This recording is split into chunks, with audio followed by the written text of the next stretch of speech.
मत्स्यगंधा। पराशर ऋषि का आपने चर्चा हुआ था आपके सामने, ये भी चर्चा किया था कि मत्स्यगंधा बड़ी ही सुंदर थी, दोष था केवल तो उसको मत्स्य की दुर्गंध आ रही थी, जिसे पराशर ऋषि ने अपने तपोबल से उसको सुगंध में बदल दिया। और ऐसी सुगंध कि 10 किलोमीटर तक आज के जमाने में, वैसे उसका 4 योजन तक उसका सुगंध जाता था। तो 4 योजन, इसीलिए उसका नाम पड़ा योजन गंधा। ये मत्स्य गंधा का नाम योजन गंधा भी पड़ा।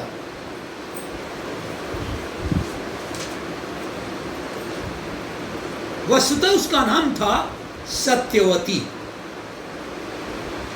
ये मत्स्य गंधा थी, वो उसका नाम था सत्यवती, और उसके पिता का नाम था दासराज। मल्लाह थे, केवट कहिए मल्लाह कहिए, उनका नाम था दासराज। अब तो वो साधारण कन्या नहीं रही, वो मत्स्य गंधा भी नहीं रही, वो तो योजन गंधा हो गई। जमाने भर की सोच, जमाने भर की दृष्टि अब उस मत्स्य गंधा पर पड़ने लगी। मत्स्य गंधा का वास्तविक नाम था सत्यवती। मत्स्य गंधा का वास्तविक नाम था सत्यवती। इधर राजा शांतनु की स्थिति आपने जान ही लिया। गंगा उन्हें छोड़ करके चली गई। ये अलग बात है कि बाद में देवव्रत को लौटा गई, लेकिन शांतनु का जो प्यार था गंगा से, वह तो स्वर्ग में ही था, और उसके कारण वो दंडित हुए थे, मर्त्यलोक में आए थे। और ऐसी उसकी प्रेमिका गंगा कुछ शर्तों के अधीन वो छोड़ करके चली गई। उदास रहते, बड़े दुखी रहते शांतनु, कुछ करते नहीं, राजकाज में भी कुछ रुचि नहीं रखते। एक दिन ऐसे ही गंगा किनारे ऐसे ही चलते जा रहे थे, उन्होंने देखा कि कहां से सुगंध आ रही है। और पास गए तो पता चला कि यह दासराज है जिसके घर में से आ रही है सुगंध। अंदर गए, खटखटाए होंगे, निकली वो सुगंध की स्रोत सत्यवती। कौन है ये? मेरी कन्या है, बहुत ही सुंदर।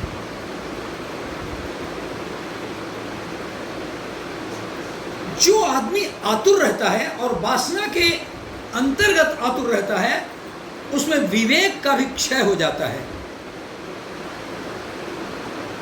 तर्कहीन हो जाता है। तुरंत उन्होंने कहा मैं इससे विवाह करना चाहता हूं। खैर राजा थे, ये बात उनके लिए कोई बड़ी बात नहीं थी। दासराज उनके पांव पर गिर पड़ा। राजन, मेरे जैसा किसका भाग्य जो मैं अपनी कन्या सत्यवती का विवाह राजा शांतनु से करूं। किंतु एक प्रश्न है, प्रश्न यह है कि आपके पास एक पुत्र है देवव्रत, और असाधारण वीर है। यह मान भी लिया जाए कि इसके भी पुत्र होंगे,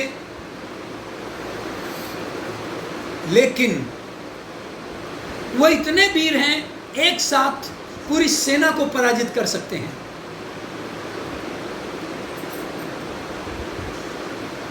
शांतनु ने कहा कि यह तो संभव नहीं कि मैं अपने बेटे का अधिकार अपने प्रेम के अधीन, अपनी वासना के अधीन उसको दांव पर रख दूं। चले आए वो राजमहल में। राजमहल में आने के बाद भी जब एक बार नशा छा जाता है तो कहां कम होता है। बहुत उदास रहने लगे, दुखी रहने लगे। देवव्रत पूछते बात क्या है पिताजी के, क्यों अंदर महल में ही रहते हैं, क्यों नहीं राजकाज देखते हैं। बड़े अपने शुभचिंतकों और बड़े विश्वास पात्रों से पूछा तो उन्होंने कहा कि राजा दासराज के यहां जाते हैं, उस तरफ जाते हुए देखा है। कोई और विश्वास पात्र उनका था, उन्होंने कहा उससे विवाह करना चाहते हैं उनकी कन्या से, लेकिन दासराज विवाह करने से मना कर दिया। बात क्या है। ऐसा भी साहस राजा शांतनु के क्षेत्र में है कि जो विवाह से मना कर दे। चले गए देवव्रत वहां, दासराज से मिले। बात क्या है।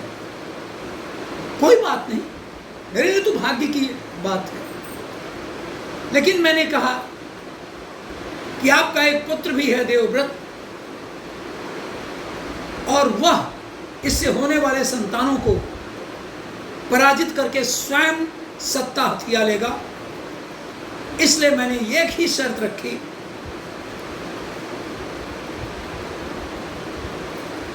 कि यह कैसे संभव हो सकता है। ओहो, वह कोई और नहीं थे, वह कोई और नहीं था ना, देवव्रत थे, जो व्रत ही किए थे अपनी जिंदगी में, तपस्या ही किए थे अपनी जिंदगी में। क्या चाहते हो। कहा यही परेशानी है। कहा तो लो, अब मैं अपना विवाह नहीं करूंगा, जिससे न तो संतान होगा, कोई संतान की उत्पत्ति नहीं होगी, और तुम्हारी पुत्री सत्यवती हमेशा ही इस विघ्न से दूर रहेगी। और इस तरह से राजा शांतनु का विवाह सत्यवती योजनगंधा और तब की मत्स्यगंधा से हो गया।